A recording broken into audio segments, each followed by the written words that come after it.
Guys, alam nyo ba, kapag ako talaga nagva-vlog, hindi ako gumagawa ng vlog na hindi ko yung ginagawang edit or ginagawang script.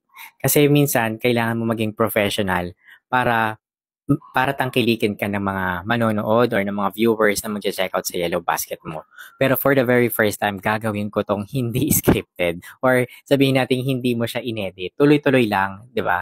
Kasi guys, isa to sa mga ginagamit ko na sabon. May laman pa to, pakita ko sa inyo. Kasi first time kong ginamit siya, actually ginagamit ko to both face and body. Ang ano ba to? Power White Beauty, Power White Body Bar. Yan. Ng Dermo Republic. Ayan. Guys, super ang bango niya, promise.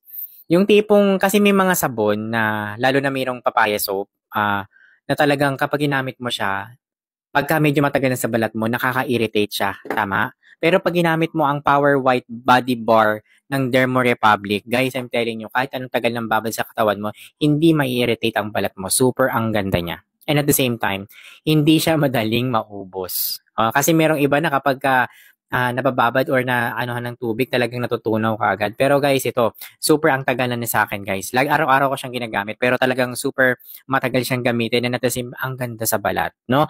Ngayon, nilagay ko to sa aking Yellow Basket. Kaya kung ako sa'yo, mag-check out ka na.